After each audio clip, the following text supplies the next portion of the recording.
की है आरती, पापियों को पाप से है तारती।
श्री सरस्वती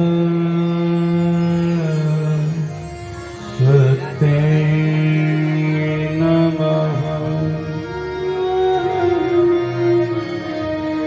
श्री गुरुचरण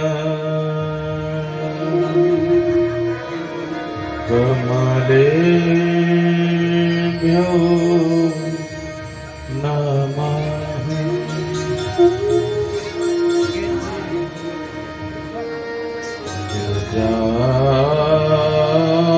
गजानन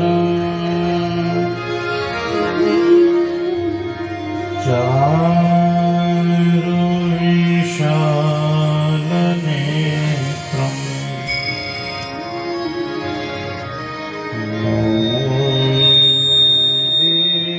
मूर्तिधरम्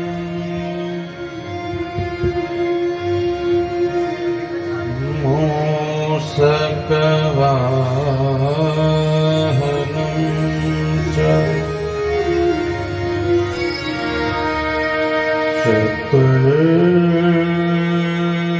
चतुर्भुजं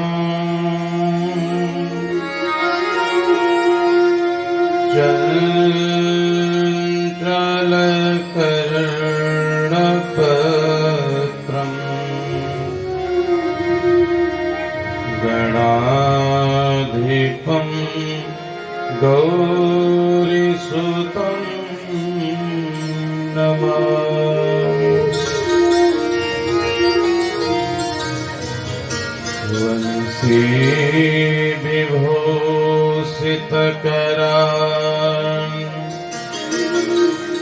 नवनीरदाभा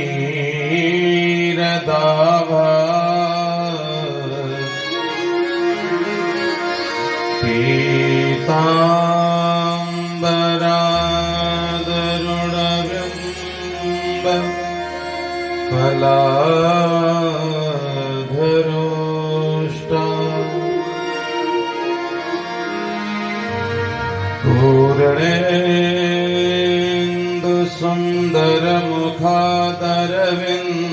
पूर्णेन्दुसुन्दरमुखादरविन्दनेत्रा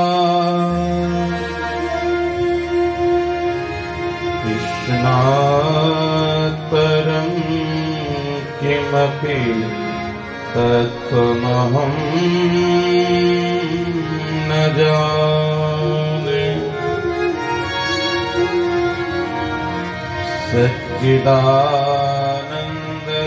सच्चिदानन्दरूपाय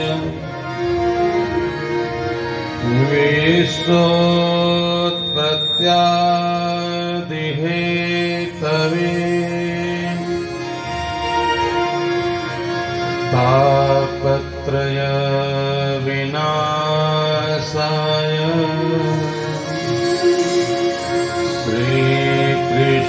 श्रीकृष्णाय नमः।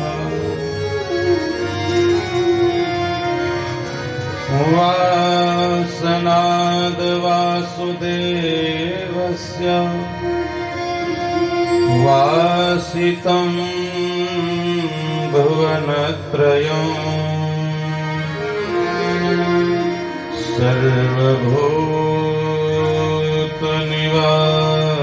सर्वभूतनिवासोऽसि वासुदेव नमोऽस्तुते।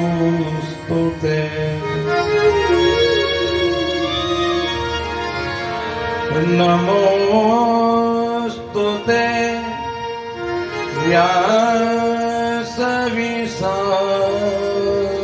व्यासविशालबुद्धे पुल्लारविन्दा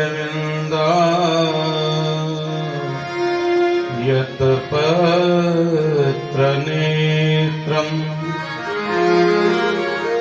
तेन त्वया भारततैलपूर्णा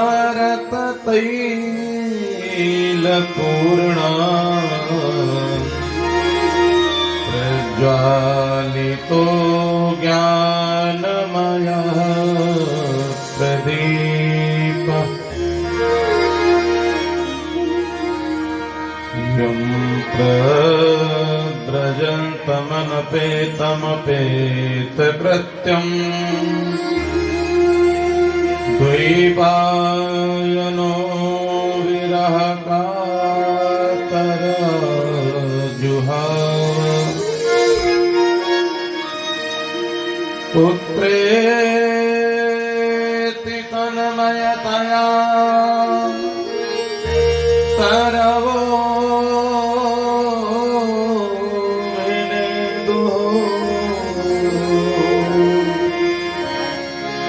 त्वं सर्वभूतहृदयं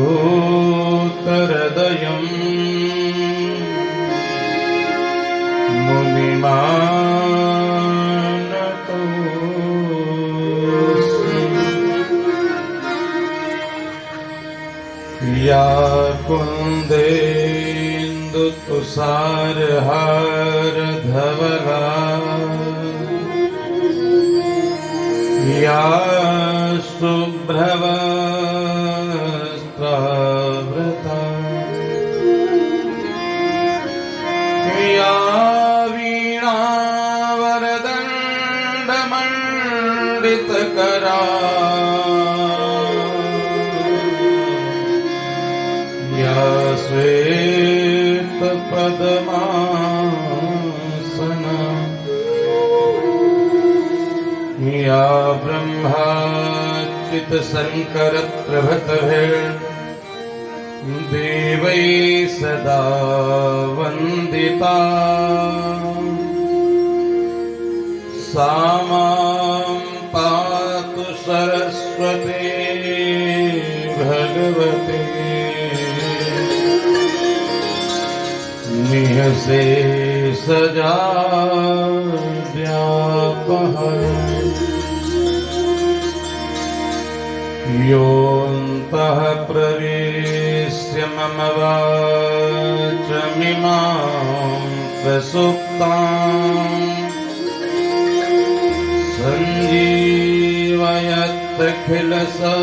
सञ्जीवयत्यखिलशक्तिधरः स्वधाम्ना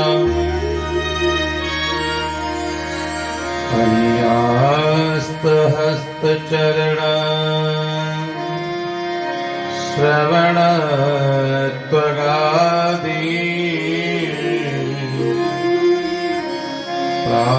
प्राणान्नमो भगवते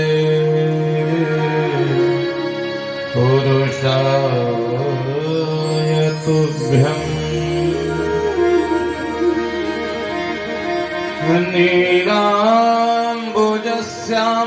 नीलाम्बुजश्यामलकोमलाङ्गम् सीता समारोपितवामभागम् पाणो महासायकचारुचापम् नमामि रामम्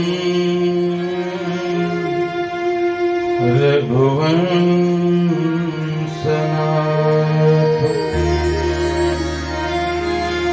गुरुर्ब्रह्मा गुरुर्विष्णु गुरुर्देव महेश्वर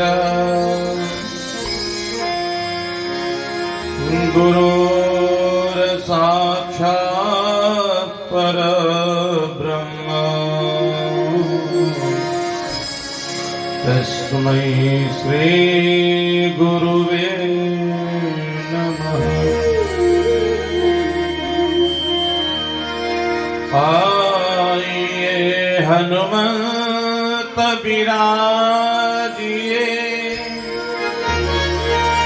कथा कहूँ मति अनुसार प्रेम सहित गादी धरूं सुबिराजिए पवन कुमार। श्री राधे मेरी स्वामिनी मैं राधे जुगदास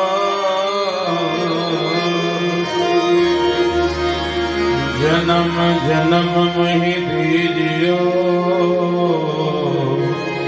श्री चरणन में वास। बोले बाल कृष्ण लाल की जय श्री राधे रानी सरकार की जय हो। श्रीमद्भागवत महापुराण की जय हो। करारविंदे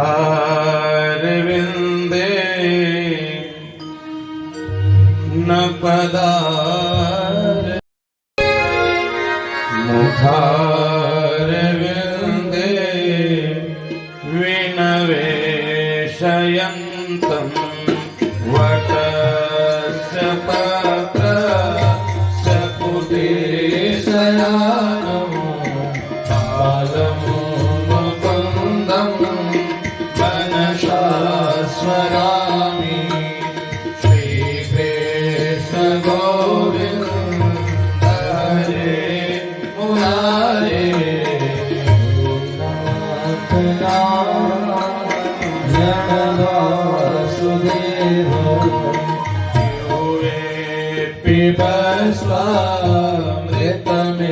पिबस्वामृतमेतदेव गोविन्ददामोदर माधवेति श्रीकृष्ण गोविन्द हरे मुरारे नाथ नारायण वासुदेव।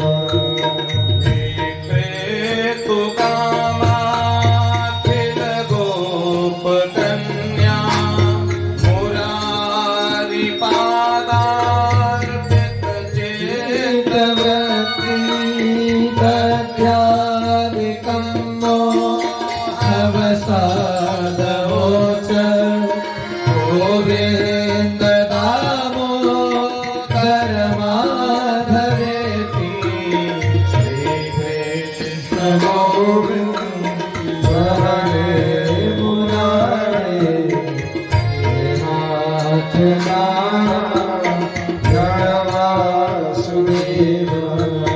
कहे कहे गोपवधू कदम्बा सर्वे मिले त्वा समवाप्ययोगं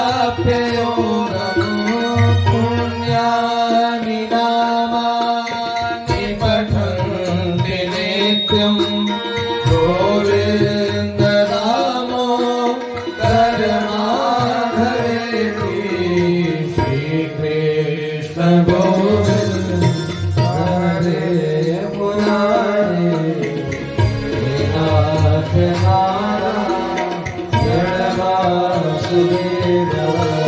सुखं सयाना निलये निजेपि नामानि विष्णो प्रवदन्ति मर्त्या तेने सितं तन्मयतां भजन्ते गोविन्द दामोदर माधवेति श्रीकृष्ण गोविन्द हरे मुरारे नाथ नारायण वासुदेव।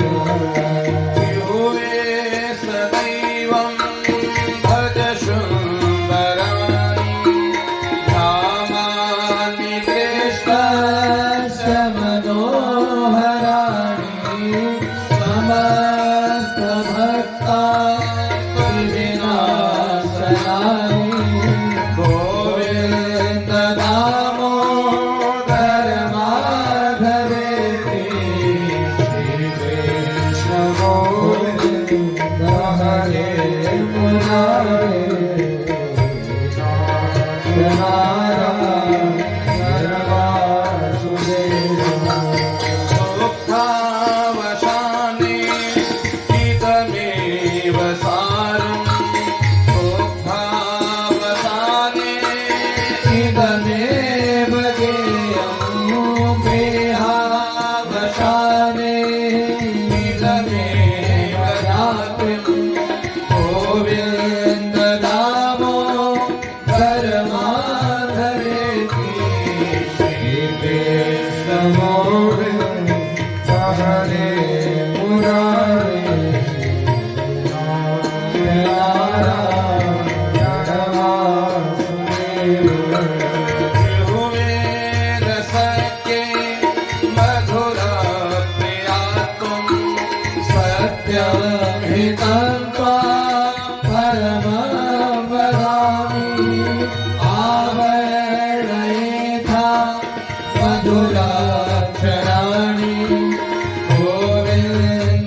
गोविंद हरे मुरारे नाथ नारायण वासुदेव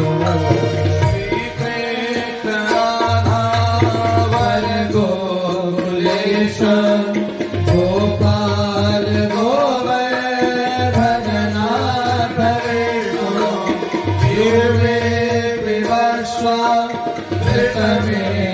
देव गोविन्द दामोदर माधवेति वैष्णवो हरे मुरारे नाथ नारायण वासुदेव नाथ नारायण वासुदेव नाथ नारायण वासुदेव हे नाथ नारायण वासुदेव हे नाथ नारायण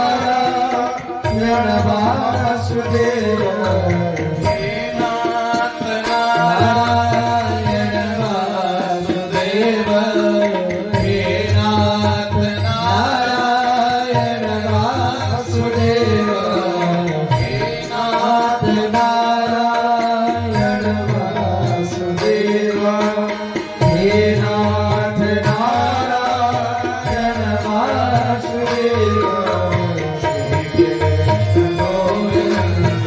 हरे मुरारे नाथ नारायण वासुदेव हरे मुरारे नाथ नारायण वासुदेव नाथ नारायण वासुदेव नाथ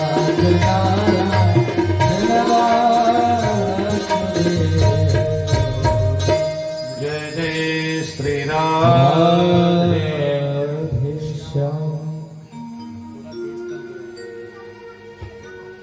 अकारण करुणा वरुणालय परात्पर अखिलेश्वर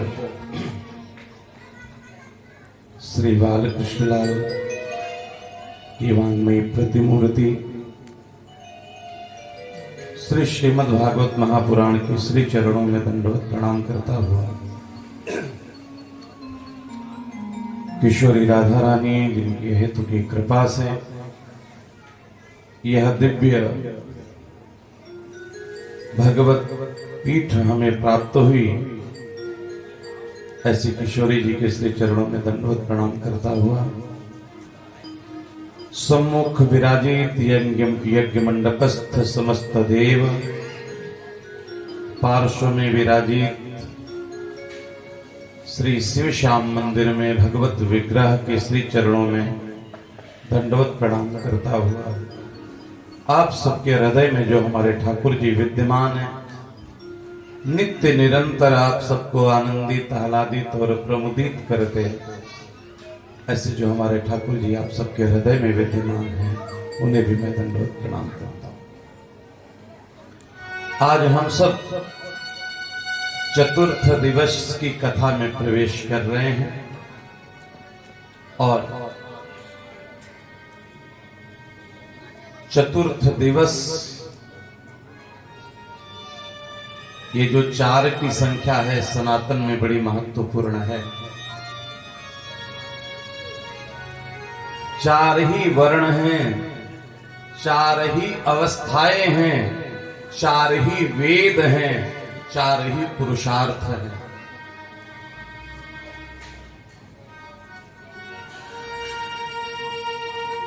और आज चतुर्थ दिवस की कथा ये बताती है कि चारों पुरुषार्थों में धर्म, अर्थ, काम और मोक्ष, जब तक मोक्ष की कामना नहीं हुई होगी आपकी,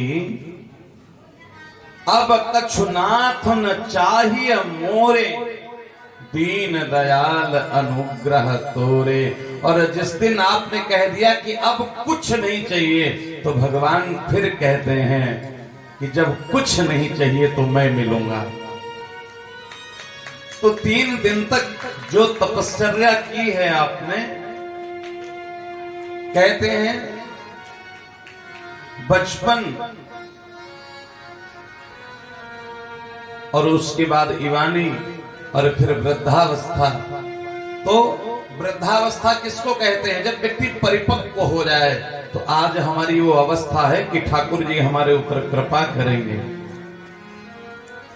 ऐसी कृपा का अनुभव करने के लिए हम सब सम्मिलित रूप से एकीभूत हुए हैं। और इस बात को भी समझने की चेष्टा करिएगा कि कथा को सिर्फ सुनना है, गुनना नहीं है तो बात नहीं बनेगी। यहां से जाने के बाद भी उस कथा के बारे में चिंतन करिएगा कि आखिर इस कथा के मायने क्या हैं। क्योंकि हर कथा में कुछ न कुछ रहस्य है। जीवन ही रहस्यमयी है। कल हम सब कथा श्रवण कर रहे थे, कैसा एक अबोध सा बच्चा, अबोध सा बालक, और मैया सुनीति जी ने बता दिया कि इस संसार में कोई माता पिता साथ दे न दे, तुम उस माता पिता को स्मरण कर लो। तो फिर भक्त ध्रुव ने 5 वर्ष की अवस्था में ही भगवान की प्राप्ति कर ली। ये प्रमाणित करता है जो आप चाहोगे आप प्राप्त कर सकते हो, लेकिन ये आपके ऊपर है कि आप क्या चाहते हो। संभवतः मैंने पहले कहा होगा, आप घर से निकलते हो कि आज अमुक वस्तु हम लेके आएंगे, वो आपको मिलती है। आप अपने बच्चे को शिक्षा के मंदिर में, विद्यालय भेजते हो तो शिक्षा मिलती है। मार्केट भेजते हो तो वस्तु मिलती है। तो जब हम भगवत मार्ग में भेजेंगे तो क्या भगवान नहीं मिलेगा? लेकिन बात इतनी है, अगर अपना बेटा 4 बार मंदिर ज्यादा जाने लगे तो संशय होने लगता है। ऐसा तो नहीं कहीं बाबा हो जाए। महाराज बाबा हो जाए तो हो जाने देना। सुनिए ना प्रेमानंद जी को, 14 वर्ष की अवस्था में घर से भाग गए, और वो बाबा नहीं बने होते तो इतना युवाओं को मार्गदर्शन मिलता। तो कहने का तात्पर्य, कहीं वह व्यक्ति आपका बालक अनाचारी ना हो जाए, मांस मदिरा का भक्षण करने वाला ना हो जाए, संत हो जाए तो अच्छी बात है ना। तो मेरे कहने का तात्पर्य यह है, जिस मार्ग के आप पथिक हो आपको वही मंजिल मिलने वाली है। और हम अपने जीवन का पथ खुद निर्धारण करते हैं, तो हम अच्छा पथ निर्धारण करें ना। कल कथा श्रवण कर रहे थे, ऐसा बालक जो चक्रवर्ती सम्राट हो गया, लेकिन हिरण से संबंध बन गया तो अंते मति सागति, उसको हिरण बनना पड़ा। पुष्ट मार्ग में एक कथा आती है महाराज,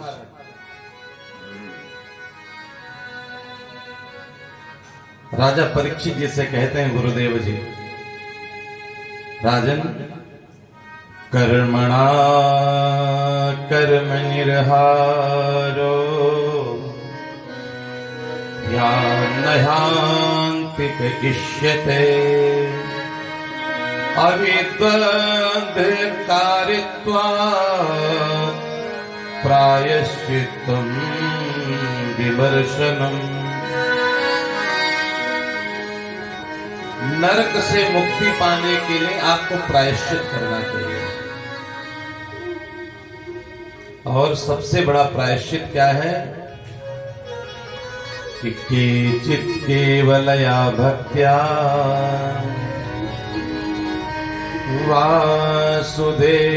वासुदेव परायणः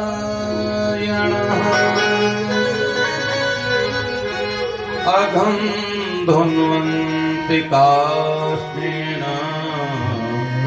निहारमि भास्कर। कहते हैं जिस प्रकार से सूर्य के प्रकाश से समस्त अंधकार नष्ट हो जाता है, वैसे ही भगवत भजन करने से समस्त पापों का प्रायश्चित हो जाता है। एक ब्राह्मण था, बड़ा तपश्चर्या करता था। जब तक त्रिकाल गायत्री का जप करता, त्रिकाल संध्या करता, भजन करता, भगवान में बड़ी लगन। लेकिन एक दिन किसी जंगल में कोई वैश्या मिल गई, वैश्यागामी हो गया। अब भजन भूल गया, उसमें इतना आसक्त हुआ कि पाप कर्म करने लगा। और जब पाप कर्म करने लगा तो धीरे धीरे सभी स्वजन छोड़ करके चले गए। एक बार कुछ संत श्री अयोध्या जी से वृंदावन की तरफ जा रहे थे। ध्यान आया एक त्रिकाल संध्या करने वाले ब्राह्मण देवता यहां पर रहते थे, चल करके जरा उनसे हमें भेंट करना चाहिए।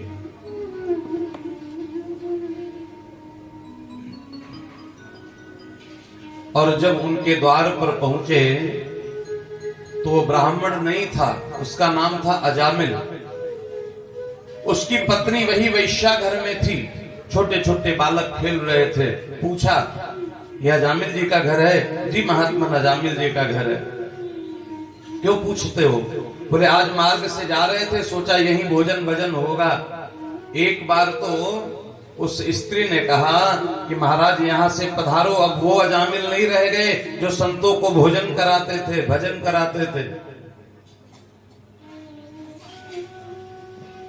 अब तो महाराज उनकी स्थिति विचित्र हो गई है।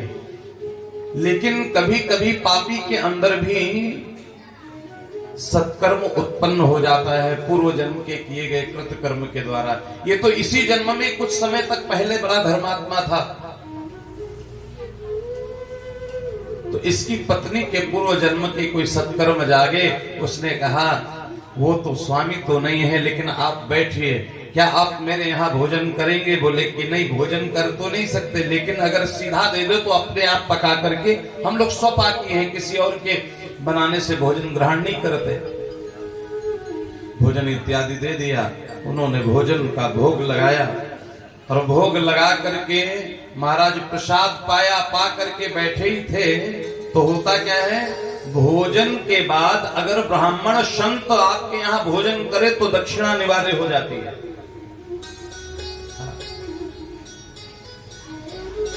आजकल बड़ी विचित्र स्थिति है। आचार्य जन पूजन करा रहे हैं, अगर नवग्रह बैठे हैं, गौरी गणेश का पूजन हो रहा है और वरुण कलश इत्यादि का पूजन हो रहा है, और आचार्य श्री ने 2 बार 3 बार कहा कि यहाँ दक्षिणा चढ़ाओ, यहाँ दक्षिणा चढ़ाओ, तो ऐसा मुंह टेढ़ा होता है कि पूछो नहीं।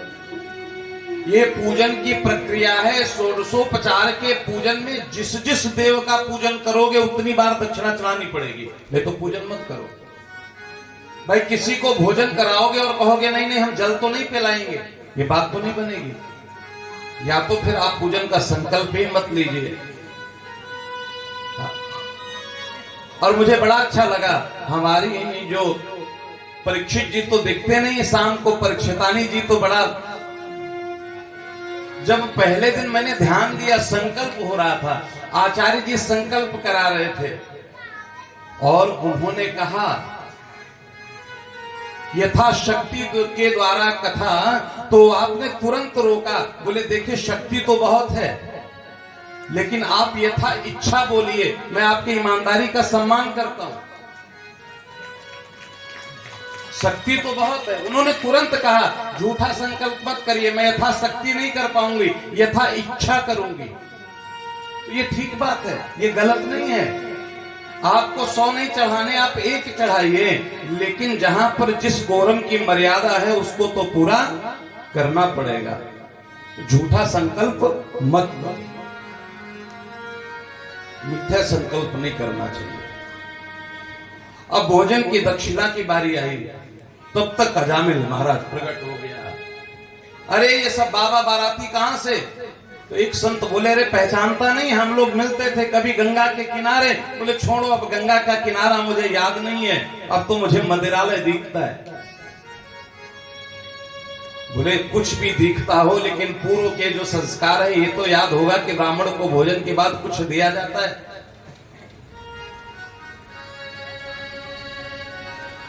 बोला मेरे पास देने लेने के लिए कुछ है नहीं, अब उठाओ अपना सोटा लंगोटा, निकलो। बोला नहीं, देना तो पड़ेगा, नहीं अपराध बनेगा। तुम्हारे पास धन द्रव्य देने के लिए नहीं है तो एक बात मानो मेरी, मांगने से एक चीज दो। क्या? संतों ने देखा था उस समय उसकी पत्नी गर्भवती थी, जो बालक जन्म लेगा उसका नाम नारायण रख देना। अब तो महाराज बालक का जन्म हुआ, उसका नाम नारायण रख दिया गया। जो इधर उधर संसार में फंसा था, छोटे बालक से स्नेह अधिक होने के कारण अनायास अजपा जब चलने लगा। नारायण सुनो, नारायण इधर आओ, नारायण जल लाओ, नारायण भोजन लाओ, नारायण कहाँ जा रहे हो, नारायण इधर बैठो। सुबह से लेके शाम तक सैकड़ों बार नारायण नारायण नारायण नारायण नारायण नारायण। वृद्धावस्था आ गई, यमराज सामने अपने यमपाश को लेकर के खड़े हो गए। अजामिल ने जैसे ही देखा यमपाश अब हमारे गले में इस रस्सी को डाल करके, पास को डाल करके मेरे पाप कर्मों का भोग भोगने के लिए लेके जाने वाले हैं, तो भयभीत होकर के उसने अपने पुत्र को पुकारा। दूरे क्रीडन का सक्तम पुत्रम नारायण भयम प्लाविते स्वरेणोचे राजभाकुले।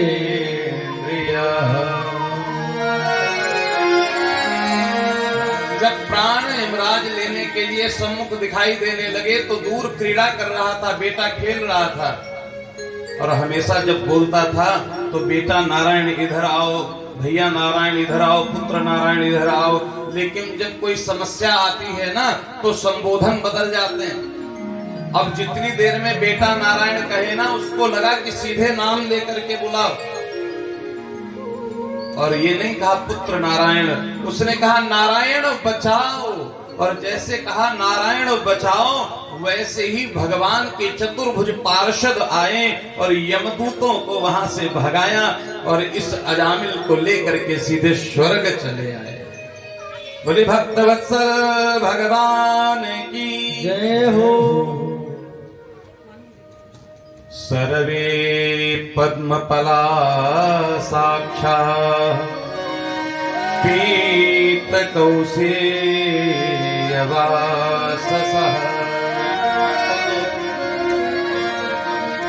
अब जैसे ही स्वर्ग में लेकर के आए तो यमदूत भी पहुंच गए।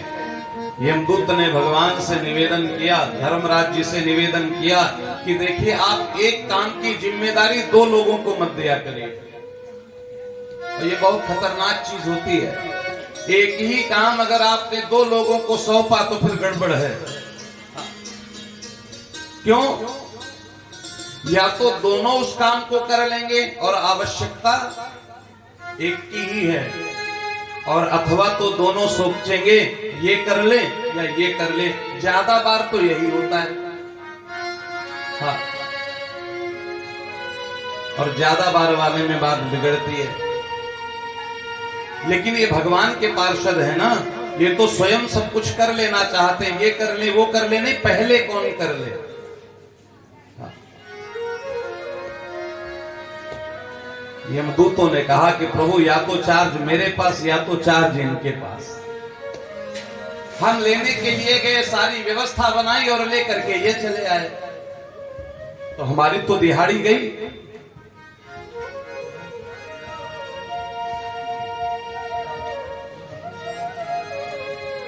बोले नहीं ऐसा नहीं है महाराज, ऐसा ही है क्या हुआ, सारी बात बताई।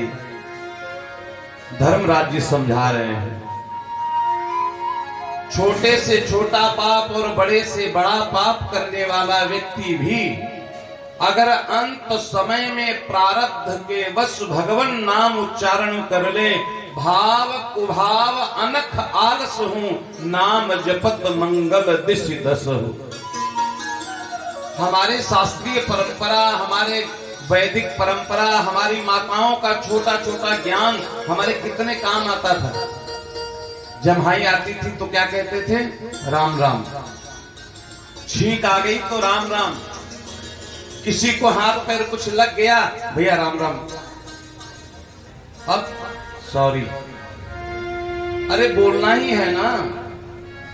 आपको जम्हाई आ गई आई, उसमें सॉरी बोलने की क्या जरूरत है, उसमें माफी मांगने की क्या जरूरत है।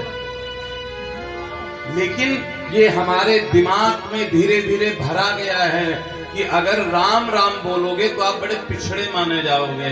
महाराज, राम राम से ही आपका अस्तित्व है। जिस दिन राम का साथ छोड़ोगे आपका कोई अस्तित्व बचने वाला नहीं।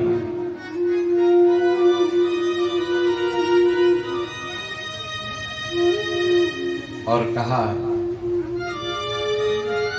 अंत समय में यमदूतों मृत्यु के समय अगर भगवान के नाम का कोई भी उच्चारण कर दे तो फिर उसको कभी नरक में लेकर के मत जाना।